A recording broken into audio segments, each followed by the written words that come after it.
জীবন, এই জীবন আসলে কি?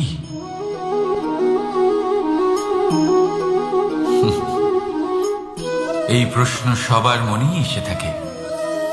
সবার মন এই প্রশ্নের জন্যই চিন্তিত থাকে। এই জীবন আসলে কি? এর উদ্দেশ্য আসলে কি? কি করা যেতে পারে এই জীবনে? এই জীবন কি কিছু পাওয়ার, নাকি এই জীবন কিছু হারাবার? এই জীবন কি আসলে সেটাই যেখানে আমাদের পরমাত্মার খোঁজ করা উচিত, নাকি আমাদের ধাবিত করা উচিত নিজেদের স্বপ্নের লক্ষ্যে? এই জীবন আসলে কি? এই জীবন আসলে অত্যন্ত সরল। এ হলো শান্ত জলের মতো, একটা আয়নার মতো এই জীবন। এই জীবন আসলে ঠিক যেন এক আয়নার মতো। আয়না কি করে? আপনাকে সেটাই দেখায় যা আপনি করে থাকেন। আপনি হাসি মুখে আয়নার দিকে তাকান, আয়না আপনাকে আপনারই মুখ দেখাবে সেই হাসি সমেত। আপনি রেগে গিয়ে আয়নার দিকে তাকান, আয়না আপনাকে সেটাই দেখাবে। আপনি প্রসন্নভাবে হেসে আয়নার দিকে তাকালে আয়না আপনাকে সেটাই দেখাবে। এটাই হলো জীবন, একটা আয়নার মতো। আপনি এটা ভাববেন না যে এই জীবন আপনাকে কি দিয়েছে, বরং এটা ভেবে দেখুন যে আপনি এই জীবনকে কি প্রদান করেছেন। যদি আপনি এই জীবনকে সুখ প্রদান করেন, আনন্দ দিতে পারেন, ভালোবাসা দিতে পারেন, তাহলে এই জীবনও আপনাকে সুখ, আনন্দ আর ভালোবাসাই দেবে। তাহলে আসুন এই সুখ, আনন্দ আর ভালোবাসা দিয়ে বলুন, রাধা রাধা।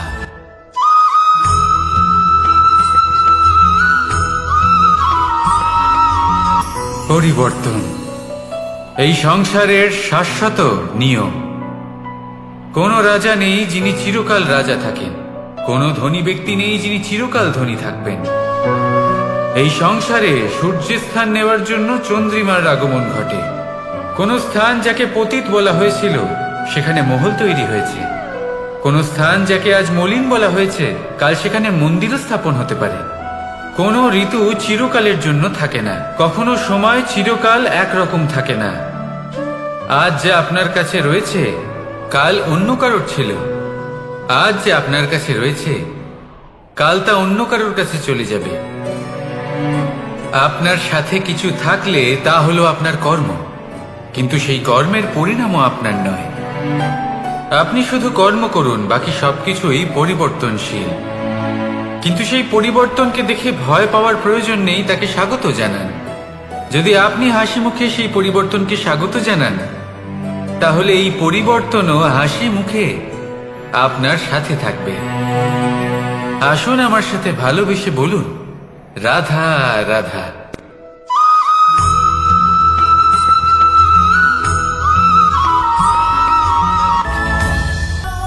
ধরিত্রীর বুকে গজিয়ে ওঠা এই দুব্বো ঘাস দেখেছেন? দুব্বো ঘাস যা আমাদের পাকে শীতল রাখে। এতে যদি বসেন তাহলে মনে হবে নরম কোথাও বসে আছেন।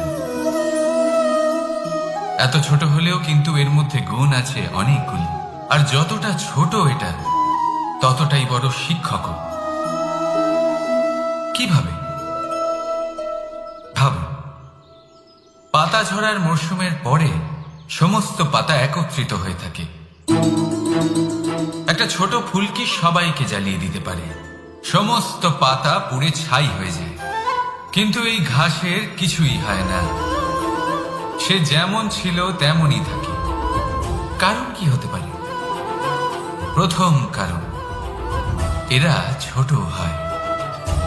দ্বিতীয় কারণ, এরা বিনম্র হয়, বড়ই সহজে দমে যায় এরা। তৃতীয় কারণ, এদের মধ্যে নমনীয়তা থাকে। আপনিও নিজেকে এরকমই বানিয়ে ফেলুন। কখনো নিজেই নিজেকে কারোর থেকে বড় মনে করবেন না। নিজের এই মনকে বিনম্র রাখুন। এবং সব থেকে বড় কথা, নিজের এই মনে সহানুভূতি, প্রেম আর বিশ্বাসের নমনীয়তা বজায় রাখবেন। যদি এরকম করতে পারেন তাহলে জীবন সবসময় সুখে কাটবে। রাধা রাধা।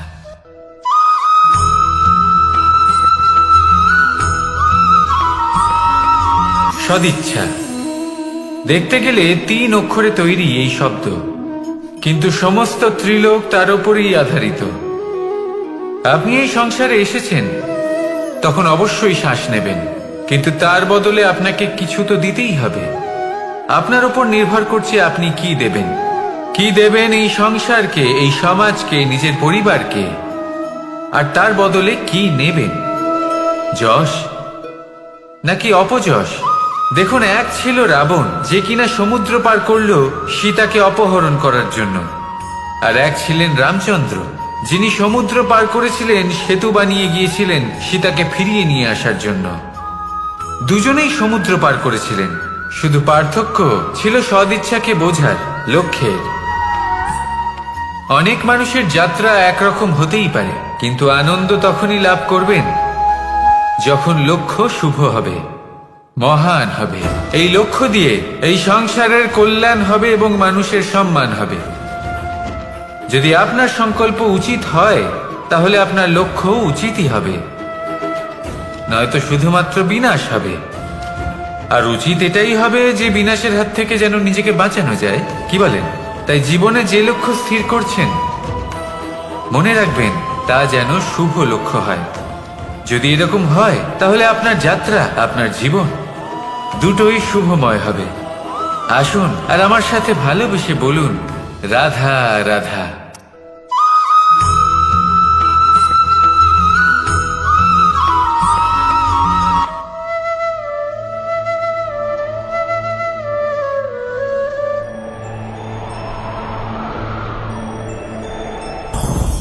লোভ আপনার অন্তরের আরো একটা শত্রু।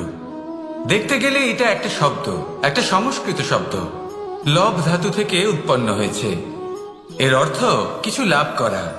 কিছু লাভ করা অনুচিত নয়, আরো কিছু লাভ করাও অনুচিত নয়, কিন্তু সব থেকে বেশি আমি লাভ করব, আমি আরো চাই, আরো বেশি চাই, আরো বেশি পেতে চাই, এটাই হলো লোভ।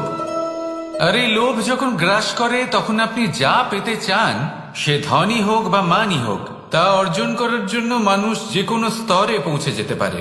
যদি মানুষ ধন অর্জন করতে চান তাহলে তার জন্য তারা অধর্মের পথেও চলতে পারেন। যদি সম্মান অর্জন করতে চান তাহলে অন্য মানুষকে ছোটও করতে পারেন।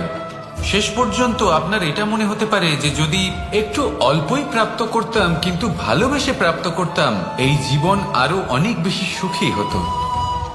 লোভ আপনার জীবনে, আপনার মনে কখন যে প্রবেশ করবে সেটা আপনি জানতেও পারবেন না। তাই এটা চিনতে শিখুন আর তৎক্ষণাৎ জীবন থেকে বাইরে ফেলে দিন। যা কিছু লাভ করতে চান তা ভালোবেসে লাভ করুন, আর সেই ভালোবাসার সাথেই বলুন, রাধা রাধা।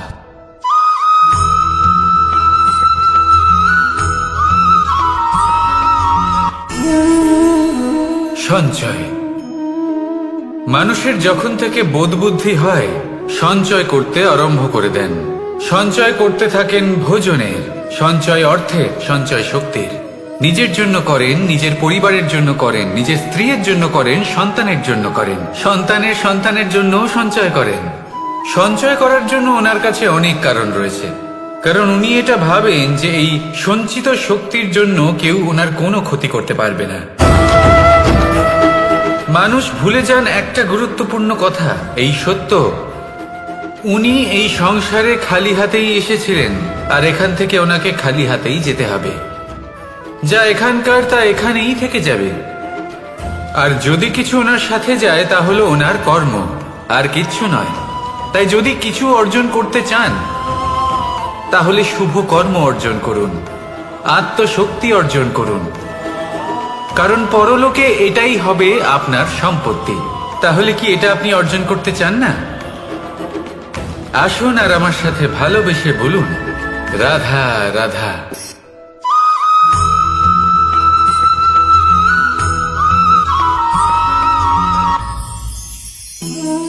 জীবনে ক্ষমা চাওয়া তাও কিছুটা সহজ, ক্ষমা করতে পারা অত্যন্ত কঠিন। ক্ষমা 2 অক্ষরের এই শব্দ হতে পারে, কিন্তু অত্যন্ত বড় এই শব্দ, অত্যন্ত গুরুত্বপূর্ণ এই শব্দ। কখনো কখনো অন্য কাউকে ক্ষমা করে দেওয়া তাও কিছুটা সহজ কাজ, কিন্তু নিজেকে ক্ষমা করতে পারা অত্যন্ত কঠিন হয়ে দাঁড়ায়।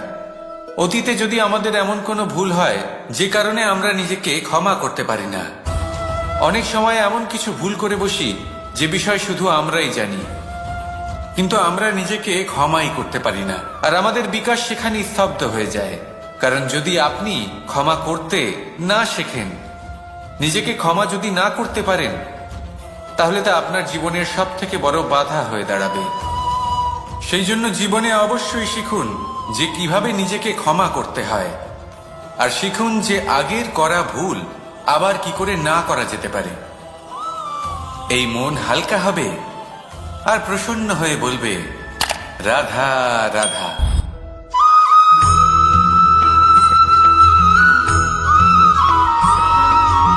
বটবৃক্ষের বীজ সর্ষের দানার থেকেও ছোট হয়, কিন্তু যখন তা নিজের রূপ ধারণ করে তখন তা বিশাল বৃক্ষের আকার ধারণ করে, যা সহস্র বছর ধরে বেঁচে থাকে, ছায়া প্রদান করে, পাখিদের আশ্রয় প্রদান করে, আর দেয় পথচারীদের বিশ্রাম করার স্থান। কেন? কারণ সেই ছোট বীজ তা মাটির ভেতরে গিয়ে নিজের খোলস ত্যাগ করে।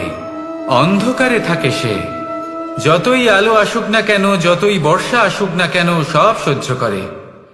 আর তারপরে একটা চারা গাছ অঙ্কুরিত হয়, তারপর ধীর গতিতে একটা বিশাল বৃক্ষতে পরিণত হয়। দেখুন, জীবনে কঠিন সময় আসে, এই জন্য নয় যে আপনি হার মেনে নেবেন, এই জন্য আসে যাতে আপনি ভবিষ্যৎ নির্মাণের জন্য নিজেকে তৈরি করতে পারেন। যদি কঠিন সময়ে আপনি ওই বীজের মতো দৃঢ় হয়ে থাকতে পারেন, তাহলে আপনিও একদিন সেই বিশাল বৃক্ষের মতো নিজের অস্তিত্ব গড়ে তুলতে পারবেন, যা সহস্র বছর পর্যন্ত মনে রাখা হবে। আসুন আমার সাথে ভালোবেসে বলুন, রাধা রাধা।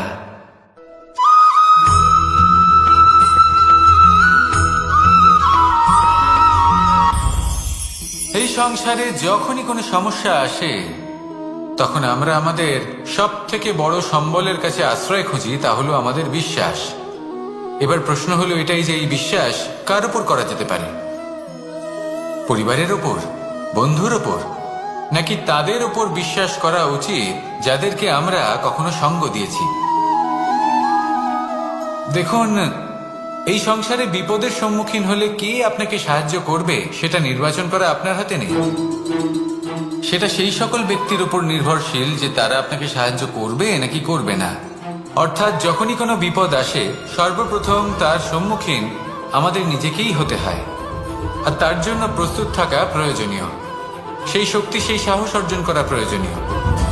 দেখুন, যখনই অন্ধকার আসে তখন সবার আগে কে আপনাকে ত্যাগ করে চলে যায়? আপনার নিজেরই ছায়া। এই অন্ধকারের সম্মুখীন হতে হয় অন্তরের প্রদীপের দ্বারা, অন্তরের আত্মা দ্বারা। তবেই আপনি অন্ধকারের ওপর জয়লাভ করতে পারবেন। সেই জন্য যে বিপদই আসুক না কেন, নিজেকে তার জন্য প্রস্তুত রাখা উচিত। সেই সাহস নিয়ে আসুন। এমন কোনো বিপদ নেই যা আপনাকে ভেঙে দিতে পারে। আসুন আমার সাথে ভালোবেসে বলুন, রাধা রাধা।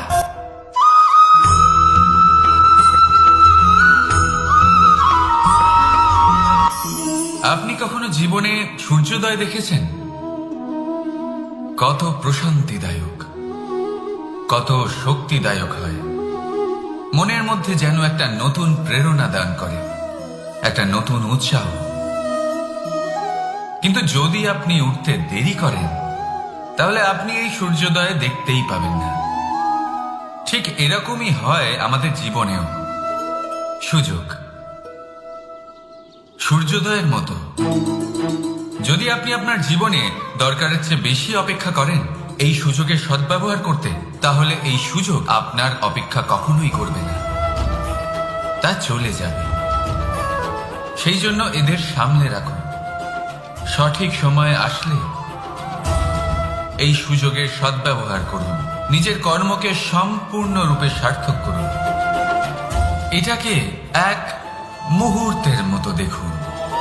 যদি এরকম করেন তাহলে জীবনও সূর্যোদয়ের মতোই হবে। এতে সন্তুষ্টি থাকবে, গৌরব থাকবে, আর থাকবে শান্তি। রাধা রাধা।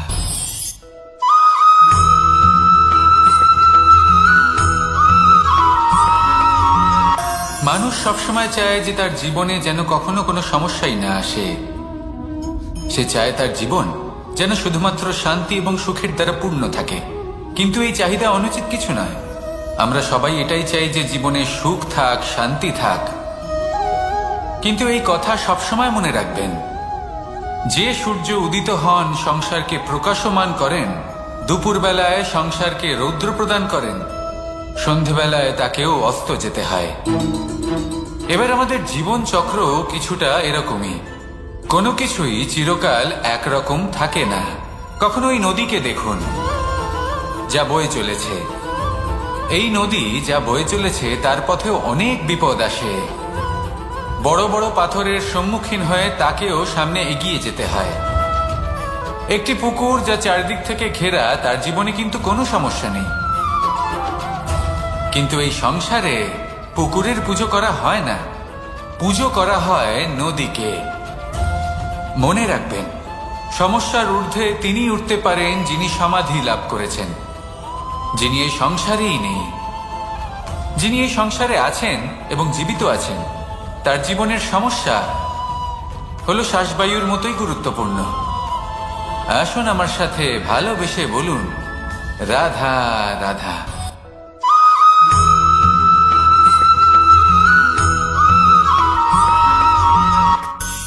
ধন, সম্পদ, ঐশ্বর্য, মানুষ হয় নিজের সৌভাগ্যের দ্বারা এগুলো লাভ করে থাকেন বা কর্মের দ্বারা।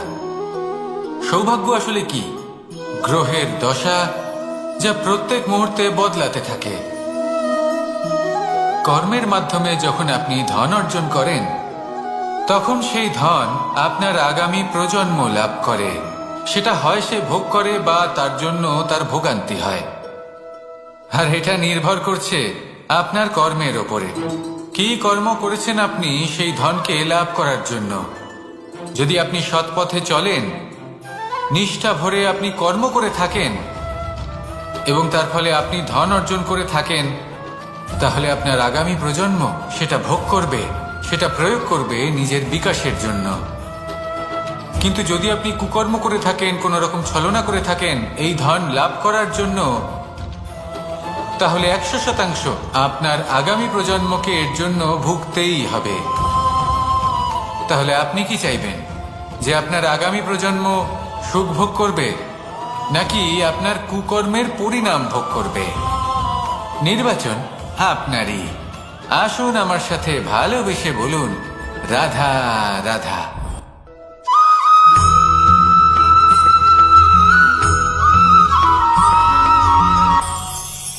আজ আমি আপনাকে একটা ছোট্ট কাহিনী শোনাবো।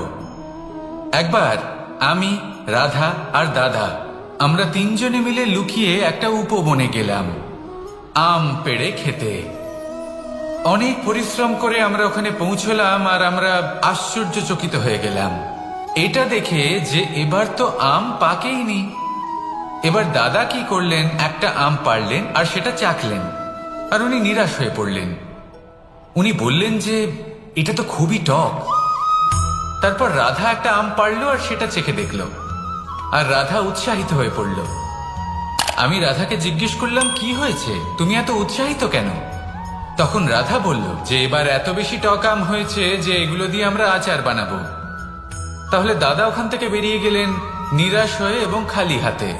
রাধাও ওখান থেকে বেরিয়ে গেল কিন্তু উৎসাহিত হয়ে, আর অনেকগুলো কাঁচা আম সাথে নিয়ে। এর থেকে আমরা কি শিক্ষা পেতে পারি? যে প্রত্যেকটা স্থানে এমন কিছু রয়েছে যেখান থেকে আমরা কিছু একটা শিক্ষা লাভ করতে পারি, যা আমাদেরকে বিকাশের পথে নিয়ে যেতে পারে। এই শিক্ষা প্রত্যেক স্থানে আছে। সবকিছু আমাদের দৃষ্টিভঙ্গির উপর নির্ভর করছে। যখনই আমাদের জীবনে, আমাদের সম্পর্কে কোনো সমস্যা, কোনো বিপদ আসে, তখন বেশিরভাগ মানুষ সেই বিষয় নিয়ে দুঃখী হয়ে পড়েন। আর কিছু মানুষ এমনও থাকেন যারা শেষ পর্যন্ত তার সমাধান করেন, বিপদকে পরাজিত করেন, সম্পর্কগুলিকে আবার জুড়ে দেন। যদি আপনি সুখের খোঁজ করেন তাহলে আপনি সুখ অবশ্যই পাবেন, প্রসন্নতা অবশ্যই পাবেন। যদি আপনি দুঃখ খোঁজেন তাহলে দুঃখ অবশ্যই পাবেন। এবার আপনি কি খুঁজতে চান সেই চয়ন আপনারই। আসুন আর আমার সাথে ভালোবেসে বলুন, রাধা রাধা।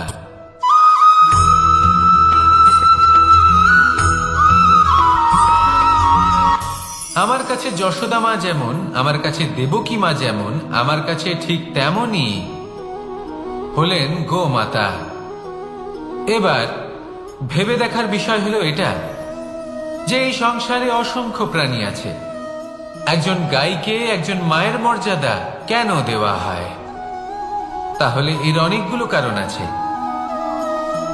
এই গাই অর্থাৎ গোমাতা, এনারা হলেন অত্যন্ত শান্ত, শান্তি প্রিয়, কখনো কারোর কোনো ক্ষতি করতেই পারেন না। গোমাতা যে দুধ নিজের বাছুরকে পান করান সেই দুধই আমাদেরও দেন। সেই দুধ পান করে আমরা শক্তি লাভ করি। এই দুধ থেকে আমরা মাখন, ঘি, পায়েস এইসব সুস্বাদু খাবার লাভ করি। গোমাতার গোবর আমাদের জ্বালানি হিসেবে সাহায্য করে, যার ফলে খুব কম সংখ্যক কাঠ ব্যবহার করা যায় এবং বেশিরভাগ জঙ্গল সুরক্ষিত থাকে। গোমাতার গোমূত্র সেটাও আমাদের কাছে লাভজনক। এর দ্বারা আমরা অনেক রোগ থেকে মুক্তি লাভ করতে পারি। গোমাতা যখন একটি বাছুরকে জন্ম দেন তখন সেই বড় হয়ে আমাদের ক্ষেত কর্ষণ করে। সেই জন্য গাইকেও জীবনে মায়ের মর্যাদা দেবেন। যতটা সম্ভব তাকে সেবা করুন এবং ভালোবেসে তাকে পালন করুন। এই মন নিজে থেকেই প্রসন্ন হয়ে বলবে, রাধা রাধা।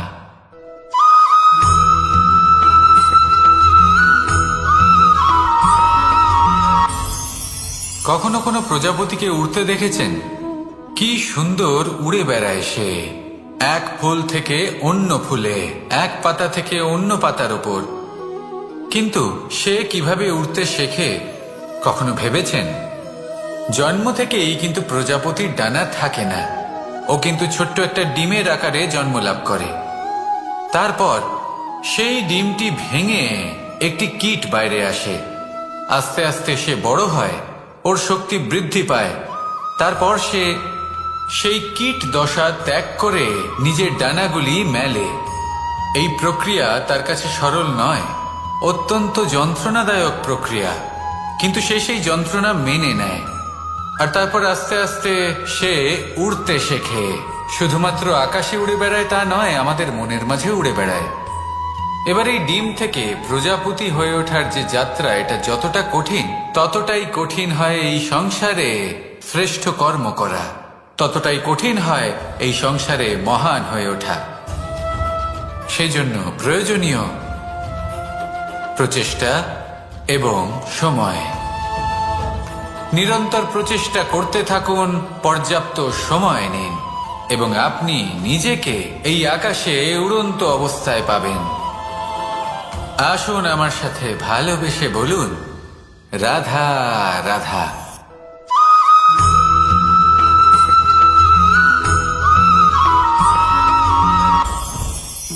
মুঠো হাতের শক্তি বেশি, মুঠো খুললেই তা দুর্বল। তা এমন কি থাকা উচিত এই বন্ধ মুঠোয় যা লাখের সমান? মানসিকতা এবং স্বপ্ন। মানুষ জন্মগ্রহণ করে, তার মানসিকতা সময়ের সাথে উন্নত হয়। মানসিকতা অনুযায়ী সে স্বপ্ন দেখে, আর সেই স্বপ্ন সার্থক করতে সে পরিশ্রম করতে থাকে। কিন্তু খুব গুরুত্বপূর্ণ একটা কথা আছে যা আপনার মনে রাখা উচিত। আপনার এই মানসিকতা, আপনার এই স্বপ্ন, তা যেন আপনার নিয়ন্ত্রণে থাকে। আপনার বন্ধ মুঠোয় যেন এর লাগাম থাকে, আপনি যেন এর প্রভু হন। যদি তা হয় তবেই আপনি লাভবান হবেন। যদি এরা আপনাকে নিয়ন্ত্রণ করতে থাকে, যদি আপনার মুঠো খুলে যায়, না পথ আপনার নিয়ন্ত্রণে থাকবে, না মানসিকতা থাকবে, না স্বপ্ন নিয়ন্ত্রণে থাকবে। আর যদি তাই হয় তাহলে আপনি আপনার ভবিষ্যৎ নষ্ট করে ফেলবেন। তাই নিয়ন্ত্রণ করতে শিখুন নিজের বিচার বুদ্ধি, নিজের মানসিকতা, নিজের স্বপ্নকে। নিজের এই স্বপ্ন পূরণ করুন আর আমার সাথে ভালোবেসে বলুন, রাধা রাধা।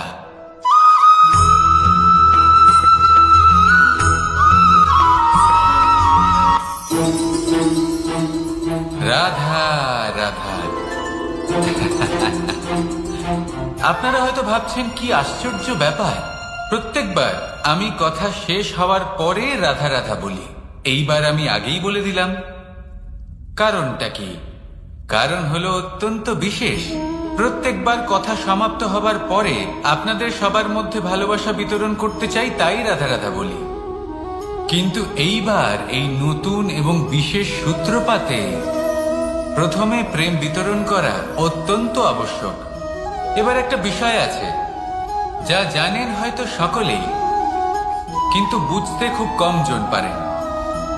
এই প্রেম, এই আনন্দ, এই সকল কিছুর সূত্রপাত হয় নিঃস্বার্থ আবেগের দ্বারা। ঠিক যেমন একজন মাতাকেই দেখে নিন। যখনই একজন মাতা সন্তানকে জন্ম দেন, তখন এই সংসার ভুলে যায় যে তার জন্য এটা একটা নতুন জন্ম। কারণ একজন নারী তখন একজন মাতৃরূপে নতুন ভাবে জন্ম নেন। একজন নারী স্ত্রী ও গৃহবধূ রূপে কিছু অধিকার লাভ করে থাকেন, কিন্তু তিনি যখন মা হয়ে যান তখন তিনি শুধুই দান করতে শেখেন।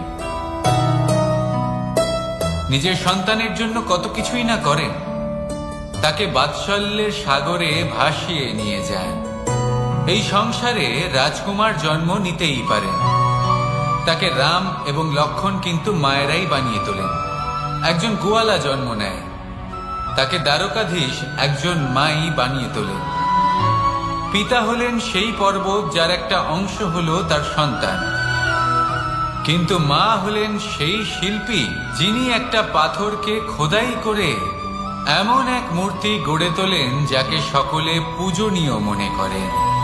তাহলে স্মরণ করুন সেই সকল মুহূর্ত যেগুলি আপনি নিজের মাতার সাথে অতিবাহিত করেছেন।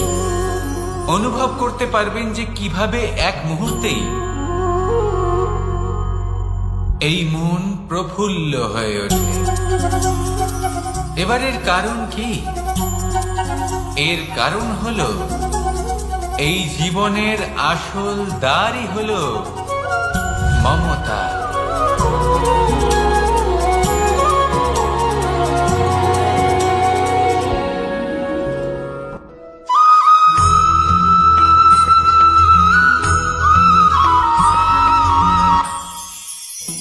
আমি রাধাকে ভালোবাসি, আর এই কথাটা সমগ্র সংসার জানে।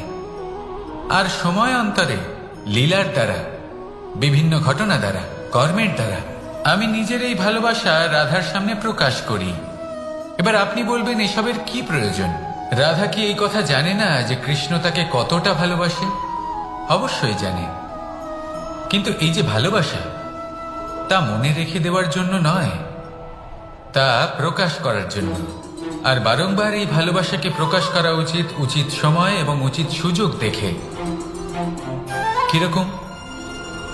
এবার যদি আপনি প্রেমীর সাথে কোনো উৎসবে থাকেন, তাহলে তার সাথে নৃত্য সঙ্গীত করুন। যদি ভিড়ের মাঝে থাকেন, তখন প্রেমীকে সম্মান করুন, একান্তে প্রসাধন করুন। দুঃখের সময় তার হাত ধরে থাকুন, সুখের সময় আলিঙ্গন করে রাখুন। এই প্রেম যত প্রকাশ করবেন, ততই এই প্রেমের বৃদ্ধি হবে। এই প্রেম আরো বেশি গভীর হবে, অটুট হবে। তাই এই প্রেমকে মনে নয়, আপনার জীবনে স্থান দিন। মন খুলে প্রকাশ করুন আর আমার সাথে ভালোবেসে বলুন, রাধা রাধা।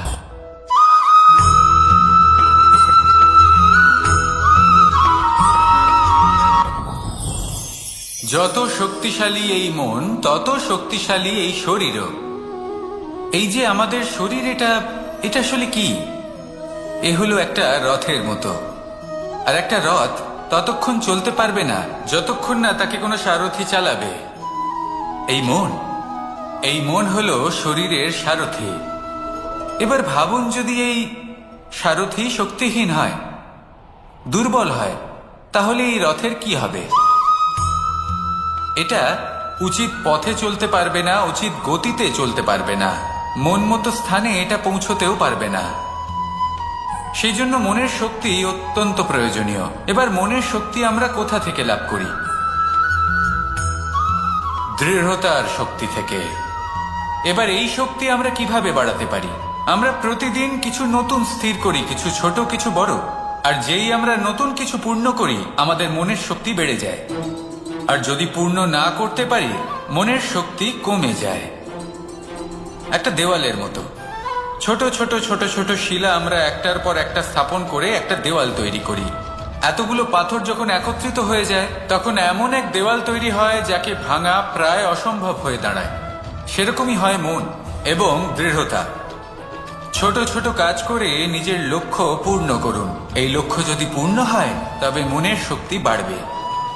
কিছুটা এইভাবে যে যত বড়ই বিপদ আসুক না কেন সেই বিপদ নিজে হার মেনে নেবে, কিন্তু আপনার মন ততটাই শক্তিশালী থাকবে।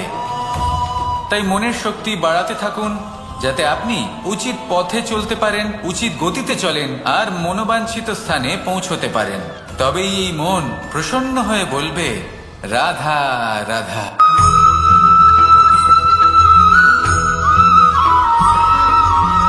কিছু মানুষ বলেন যে নিরন্তর কাজ করলে, পুরুষার্থ পালন করলে এই জীবন বদলে ফেলা সম্ভব। আজ আমি আপনাকে বোঝাবো যে এক মুহূর্ত, সময় আর সিদ্ধান্ত কতটা গুরুত্বপূর্ণ হয়। এক মুহূর্তই যথেষ্ট। একটা মুহূর্ত এত শক্তিশালী হতে পারে যে তা আপনার সমগ্র জীবন পাল্টে দিতে পারে। এমন এক সময় ছিল শ্রীরামের কাছে যখন ওনাকে সিদ্ধান্ত নিতে হয় যে উনি নিজের পিতার আদেশ পালন করতে বনবাসে যাবেন নাকি যাবেন না। উনি সেই আদেশ পালন করেছিলেন। তারপর সময় অনুসারে উপযুক্ত সিদ্ধান্ত নিলেন। আর আজ সকলের মনে বসবাস করেন শ্রীরাম। আর অন্যদিকে আছে রাবণ। ওনার কাছে একটা সময় ছিল, একটা সুযোগ ছিল নিজের প্রারব্ধকে শুভ করে তোলার। উনি ভুল করলেন আর মৃত্যু লাভ করলেন। নির্বাচন সবসময় আপনার হাতে, শুধু আপনাকে সময়কে বুঝতে হবে, সেই মুহূর্তকে বুঝতে হবে আর উচিত সিদ্ধান্ত নিতে হবে। ব্যাস। বুঝতে শিখুন এই সময়ের দাবি কি, বুঝতে শিখুন এই সময়ের ইচ্ছে কি, আর উচিত সিদ্ধান্ত নিন। আর আমার সাথে ভালোবেসে বলুন রাধা রাধা। জ্ঞান এবং অহংকার, এই দুইয়ের মধ্যে সম্পর্ক কোথায়? সম্পর্ক ঠিক সেরকম যেরকম হাত এবং কাঁকনের, যেমন চোখ এবং দৃষ্টির সম্পর্ক। এবার আপনি বলবেন এ আমি কি বলছি? জ্ঞান এবং অহংকারের এমন সম্পর্ক কি করে হতে পারে? দেখুন, যে ব্যক্তি জ্ঞানী, যার কাছে জ্ঞান রয়েছে এবং তিনি জানেন যে তার কাছে জ্ঞান রয়েছে, তার মধ্যে নিজে থেকেই অহংবোধ জাগ্রত হয়। খুব কম সংখ্যক এমন জ্ঞানী ব্যক্তি আছেন যারা নিজেদের অহংকারের বিষয়ে আঁচ করতে পারেন। প্রকৃত জ্ঞানী হলেন তিনি যিনি নিজের জ্ঞানের সদ্ব্যবহার করে অহংকারকে দূর করেন। উচিত সময় বুঝে যান, নিজের অন্তর যাচাই করে এই বিষয়টা দেখেন যে তার অন্তরে অহংবোধ জাগ্রত হচ্ছে এবং নিজেকে সেখানেই থামিয়ে দেন যাতে অহংকারের পথে তিনি অগ্রসর না হয়ে যান। এই অহংকার কখন উচিত, কখন অনুচিত, কখন প্রয়োগ করা উচিত, উচিত নয়, কখন বাধা দেওয়া উচিত, এটা শেখা অত্যন্ত প্রয়োজনীয়। আর যদি এটা আপনি শিখতে পারেন তাহলে আপনি একজন জ্ঞানীও হয়ে উঠবেন এবং সুখীও থাকবেন। তাই মনে রাখবেন, এই জ্ঞান নিয়ে কখনোই অহংকার করবেন না, বরং সবসময় নিজের অহংবোধের বিষয়ে প্রকৃত ধারণা রাখবেন। আসুন আমার সাথে ভালোবেসে বলুন রাধা রাধা। আমাদের জীবনে 7 ধরনের সুখ আছে। আর সেগুলো লাভ করার জন্য আমরা অত্যন্ত প্রচেষ্টা করি, কিন্তু কোনো প্রচেষ্টা করার পূর্বে তা কিভাবে করব সেটা বোঝা খুব প্রয়োজন। আর সেখানেই আমরা ভুল করে থাকি। যে কাজটা আমাদের পরে করা উচিত সেটাই আমরা আগে করে বসি।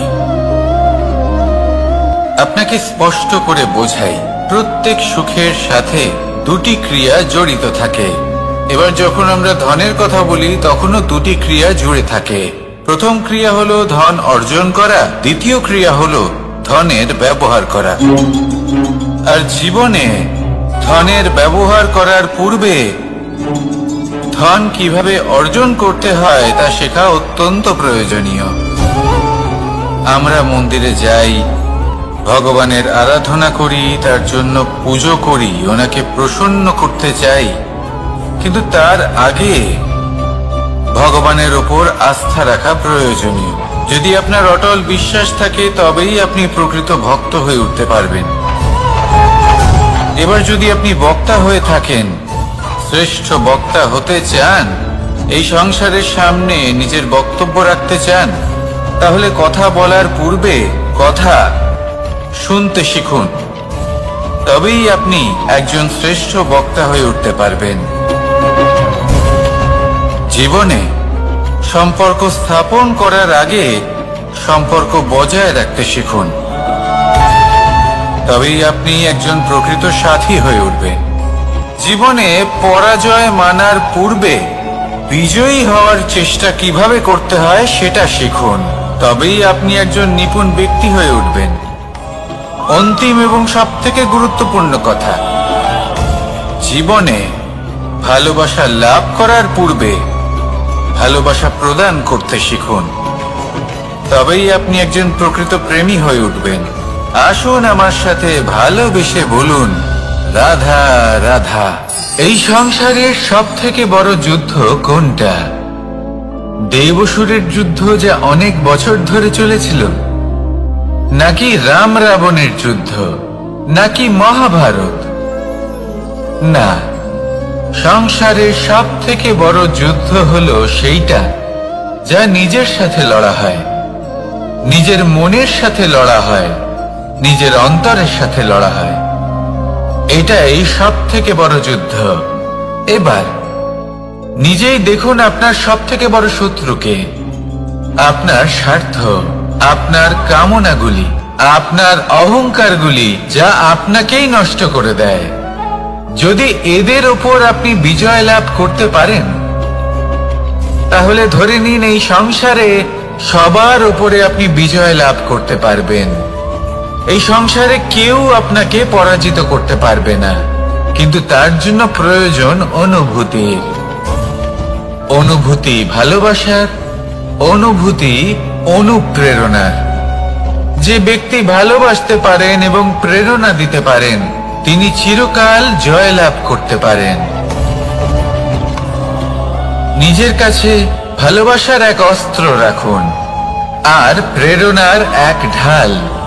জীবনে কেউ আপনাকে পরাজিত করতে পারবে না। আসুন আর আমার সাথে ভালোবেসে বলুন, রাধা রাধা। সৌন্দর্য। মানুষ নিজের সৌন্দর্যের বিষয়ে কতটা ভাবে, চায় যে সে সব থেকে বেশি রূপবান হবে, সব থেকে বেশি সুন্দর হবে। কিন্তু সৌন্দর্যের পরিভাষা কি তা কি সে জানে?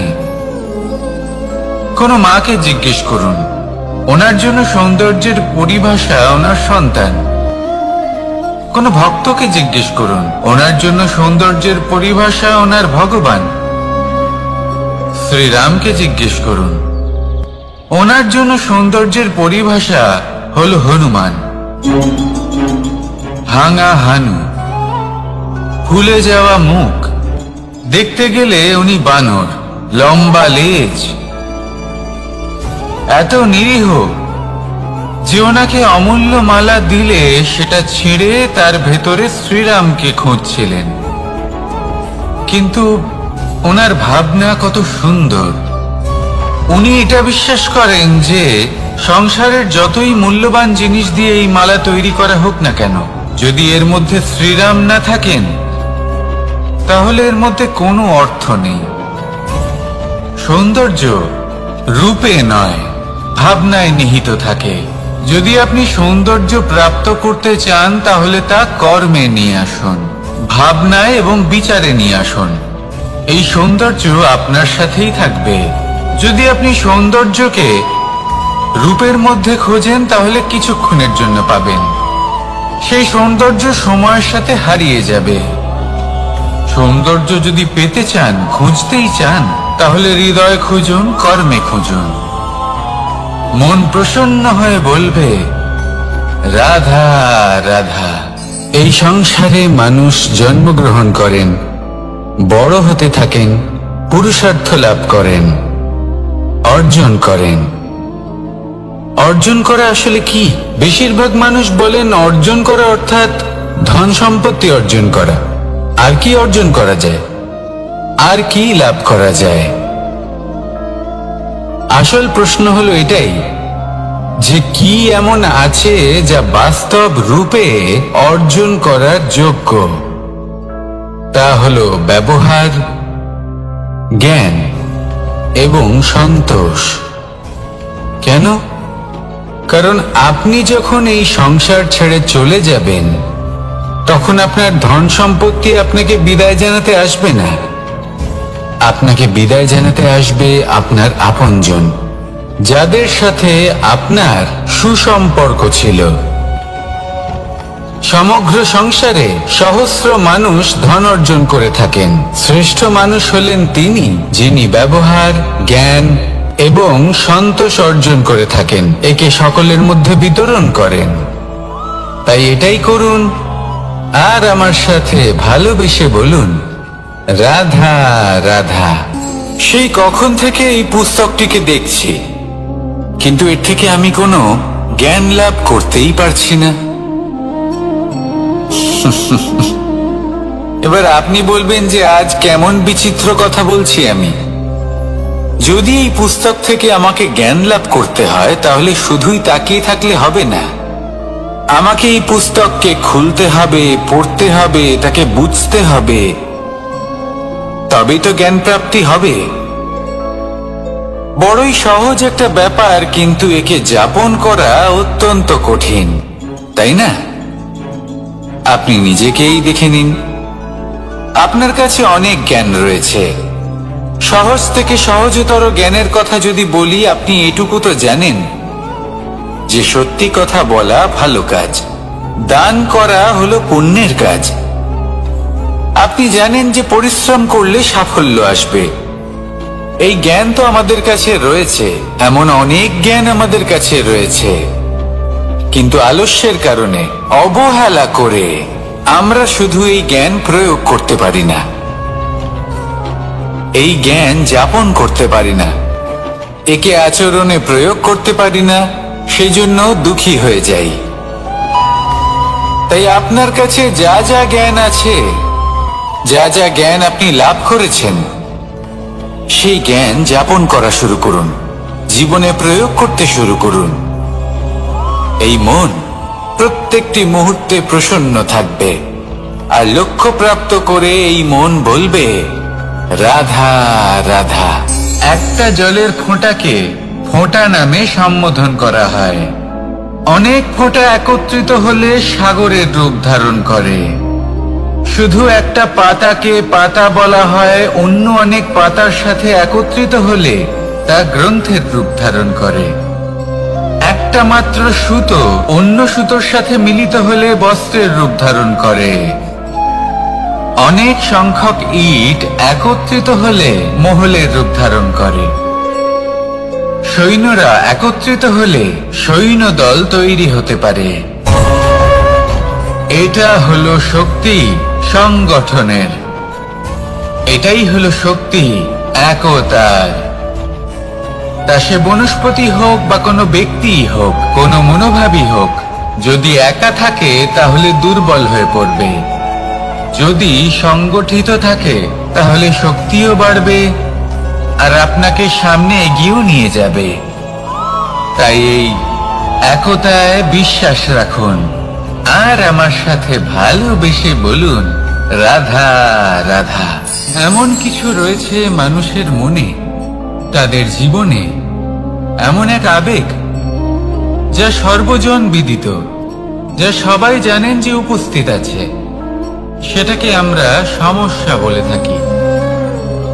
এমনিতে আমরা সকলেই জানি যে এমন কোনো গৃহ নেই যেখানে মৃত্যুর ছায়া পড়েনি, এমন কোনো বৃক্ষ নেই যার দ্বারা ওষুধ তৈরি সম্ভব নয়, এমন কোনো অন্ন নেই যা সময়ের সাথে বিষ বা অমৃতে পরিণত হতে পারে। এবার এই সমস্যাগুলি কোনো ব্যক্তির জন্য সমস্যা হতে পারে, কিন্তু নিজে থেকে এরা কোনো সমস্যাই নয়। এরা আসে আমাদের সাহায্য করতে, আমাদের কিছু শেখাতে।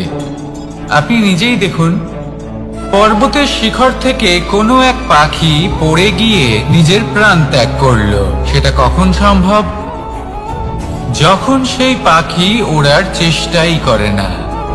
তখন যখন কোনো ব্যক্তি জলে পড়ে যান এবং ডুবে গিয়ে নিজের প্রাণ হারান, এর সম্ভাবনা কখন বেশি থাকে? যখন সেই ব্যক্তি সাঁতার কাটার চেষ্টাই করেন না। তখন এই সমস্যা প্রত্যেকের জীবনে থাকবেই, কিন্তু এটা মনে রাখা প্রয়োজনীয় যে কোনো সমস্যা পরিস্থিতির কারণে সমস্যা হয়ে ওঠে না। এই পরিস্থিতি যখন আমাদের সামনে আসে, আমাদের তা কঠিন মনে হয়, আমরা নতমস্তক হয়ে পড়ি, ভয়ভীত হয়ে পড়ি, তার সম্মুখীন হতে পারি না। তখন তা সমস্যার রূপ নেয়। দৃঢ় হয়ে দাঁড়িয়ে থাকুন সাহসের সাথে, এই পরিস্থিতিগুলির সম্মুখীন হন। দেখবেন সমস্যা কখন সাফল্যে পরিণত হবে আপনি জানতেই পারবেন না। আসুন আমার সাথে ভালোবেসে বলুন, রাধা রাধা। এই সংসারে কখনো কোনো ব্যক্তিকে তার বাইরের পোশাক দেখে বিচার করার চেষ্টা করবেন না। এটা খুব বড় ভুল করবেন। যেমন আমরা জীবনে অনেক সময় এমন করি, ধরুন কোথাও একটা গাছ দেখলাম, খুব বিশাল আকারের একটা গাছ, যেটা মাটির থেকে অনেক উঁচুতে পৌঁছে গেছে, যার বিশাল শাখা আছে। সেগুলো দেখে আমরা ভাবি যে এই গাছে হয়তো কত সুস্বাদু ফল আছে। আমরা সেই গাছের পরিচর্যা করতে থাকি। আবার অন্যদিকে হলো একটি তৃণ, যেটা মাটি থেকে কিছুটা উঁচুতে পৌঁছেছে, কিন্তু সেই তৃণর নিচে, মাটির নিচে অত্যন্ত সুস্বাদু ফল বা সবজি জন্ম নেয়, যা আমাদের স্বাস্থ্যের পক্ষে অত্যন্ত উপকারী। সেই জন্য কখনো আবরণ দেখে কাউকে বিচার করতে চেষ্টা করবেন না। তার বদলে এটা বোঝার চেষ্টা করুন যে আপনার সামনে যে ব্যক্তি আছে বা বস্তু আছে, তার বিশেষত্ব কি। যদি এই বিশেষত্ব বোঝার ক্ষমতা আপনি অর্জন করেন, যদি এই শিল্প আপনি নিজের ভেতরে জাগ্রত করেন, তাহলে এই সংসারে বিশেষত্ব কি সেটা আপনি জানতে পারবেন। আর এই সমস্ত খেলা দৃষ্টি থেকে নয়, দৃষ্টিভঙ্গি থেকে জন্ম নেয়। দৃষ্টিভঙ্গি সবসময় শুভ রাখুন, আর আমার সাথে ভালোবেসে বলুন, রাধা রাধা। যখন মানুষের মৃত্যু হয় তখন কি হয়? অনেক সংখ্যক মানুষ শোক পালন করতে চলে আসেন। যে ব্যক্তি মৃত্যু লাভ করেছেন তার অনেক বস্তু থাকে যেগুলো তার প্রিয়, যেগুলো তিনি ব্যবহার করেছেন। তার শয্যা, তার বস্ত্র, তার আভূষণ সবকিছু তার থেকে বিচ্ছিন্ন করা হয় এবং খালি হাতে তাকে শ্মশানের উদ্দেশ্যে রওনা করা হয়। আমি আপনাকে এই প্রশ্ন করতে চাই, আপনি এই সংসারে কি অর্জন করেছেন? ধন সম্পত্তি, বস্ত্র, আভূষণ, এই সব কিছু যে আপনি অর্জন করেছেন, আপনার মৃত্যুর পরে তা আপনার থেকে দূর হয়ে যাবে। এর উত্তর হলো একটাই, আপনার কর্ম। শুধু সেটাই আছে যা একান্ত আপনার, আর শুধু সেটাই এই সংসার থেকে চলে যাওয়ার পরেও সংসারেই জীবিত থাকবে। যদি আপনি দুষ্কর্ম করেন, তাহলে এই সংসার আপনাকে একটি অনুচিত উদাহরণ হিসেবে মনে রাখবে। যে এই ব্যক্তি খুব পাপী ছিল, অনুচিত কর্ম করতেন। যে পথে তিনি চলেছেন সেই পথে কারোর চলা উচিত নয়। সেখানেই যদি আপনি সৎকর্ম করেন, তাহলে সংসার চিরকাল এটাই বলবে যে খুব ভালো মানুষ ছিলেন, সবাইকে ভালোবাসতেন, সবাইকে সাহায্য করতেন, আমার খুব প্রিয় মানুষ ছিলেন। এটাই হলো শ্রেষ্ঠ কর্ম। সেই জন্য জীবনে শুধুমাত্র ধন সম্পত্তি আভূষণ এই সব অর্জন করতে গিয়ে নিজের মনোনিবেশ করবেন না। শ্রেষ্ঠ কর্ম করুন। সংসার থেকে চলে যাওয়ার পরেও এই কর্মই এই সংসারে আপনাকে জীবিত রাখবে। আসুন আমার সাথে ভালোবেসে বলুন, রাধা রাধা। আমরা সবাই সূর্যকে সম্মান করি, ওনাকে শ্রদ্ধা করি, ওনাকে পুজো করি। এই সূর্য আমাদের শক্তি প্রদান করেন, প্রকাশ প্রদান করেন। কখনো কখনো উষ্ণতা এতটাই বাড়িয়ে তোলেন, এতটাই তপ্ত করে তোলেন, আমাদের একথা মনে হয় যে আমাদের এই শরীর জ্বলে যাচ্ছে। তখনও আমরা বিরোধিতা করি না, তাকে কটু কথা শোনাই না, আমরা সসম্মানে তা গ্রহণ করি। কেন কেন করি? কারণ আমরা জানি যে সন্ধেবেলা যখন সূর্যাস্ত হবে তখন শুধুমাত্র অন্ধকার বাকি থাকবে। ঠিক কিছুটা এরকমই হয় আমাদের মাতা পিতাও, যিনি আমাদের জন্ম দেন, আমাদের ভরণ পোষণ করেন, আমাদের বড় করেন, আমাদের প্রেম প্রদান করেন। কখনো কখনো তাদের মুখ থেকে কটু কথা নিঃসৃত হয়, আমাদের দুঃখ হয়, কিন্তু তখন আমাদের এটা বোঝা উচিত এগুলি নিঃসৃত হচ্ছে আমাদেরই মঙ্গলের জন্য। যেমন সূর্যদেব, উনিও উত্তাপ দিয়ে থাকেন আমাদেরই মঙ্গলের জন্য, যাতে ফসল পাকতে পারে, যাতে জল বাষ্প হয়ে মেঘ হতে পারে, বৃষ্টি হতে পারে, আর এই সংসারে নিরন্তর জলের প্রবাহ থাকে। আমাদের মাতা পিতা, তাদের কঠোর আচরণ, তাদের কঠোর অনুশাসনের পেছনে লুকিয়ে থাকে ওনাদের ভালোবাসা। আমাদের তা বুঝতে হবে, সসম্মানে ওনাদের গ্রহণ করতে হবে। কারণ ঠিক সূর্যাস্তের পরে যেমন চতুর্দিক অন্ধকারচ্ছন্ন হয়ে যায়, তেমনি আমাদের জীবন থেকে যখন আমাদের মাতা পিতা চলে যায়, তখন আমাদের জীবনেও শুধু এবং শুধুমাত্র অন্ধকারই ছেয়ে থাকে। সেই জন্য নিজের মাতা পিতাকে সম্মান করুন, ওনাদের ভালোবাসা প্রদান করুন। এই মন আর এই জীবন প্রসন্ন হয়ে বলবে, রাধা রাধা। কিছু মানুষ বলেন যে নিরন্তর কাজ করলে, পুরুষার্থ পালন করলে এই জীবন বদলে ফেলা সম্ভব। আজ আমি আপনাকে বোঝাবো যে এক মুহূর্ত, সময় আর সিদ্ধান্ত কতটা গুরুত্বপূর্ণ হয়। এক মুহূর্তই যথেষ্ট। একটা মুহূর্ত এত শক্তিশালী হতে পারে যে তা আপনার সমগ্র জীবন পাল্টে দিতে পারে।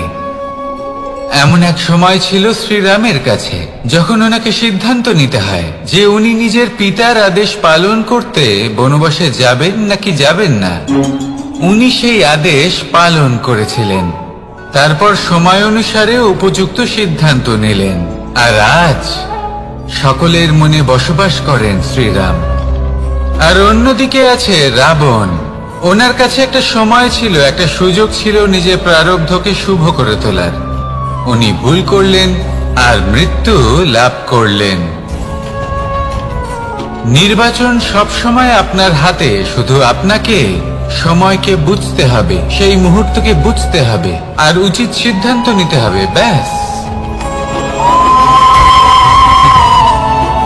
বুঝতে শিখুন এই সময়ের দাবি কি, বুঝতে শিখুন এই সময়ের ইচ্ছে কি, আর উচিত সিদ্ধান্ত নিন। আর আমার সাথে ভালোবেসে বলুন, রাধা রাধা। জ্ঞান এবং অহংকার, এই দুইয়ের মধ্যে সম্পর্ক কোথায়?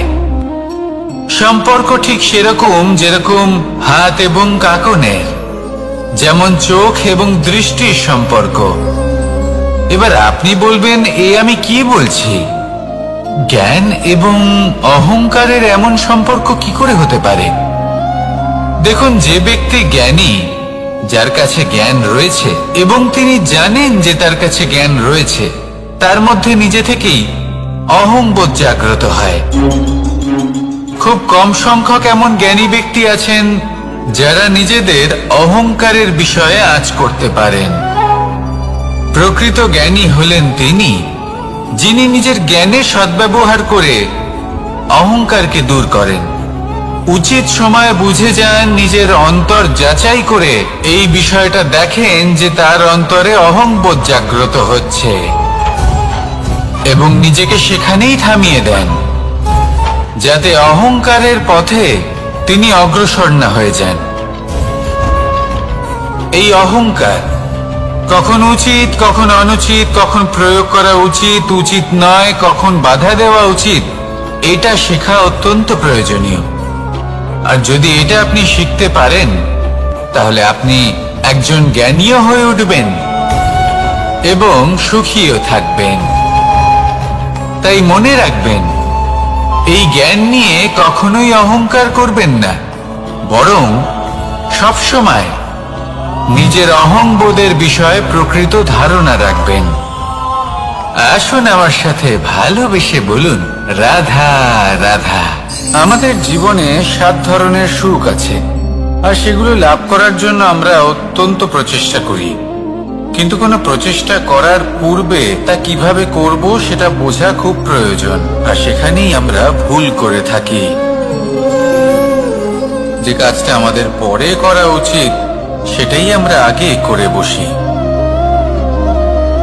আপনাকে স্পষ্ট করে বোঝাই, প্রত্যেক সুখের সাথে 2টি ক্রিয়া জড়িত থাকে। এবার যখন আমরা ধনের কথা বলি, তখনও 2টি ক্রিয়া জুড়ে থাকে।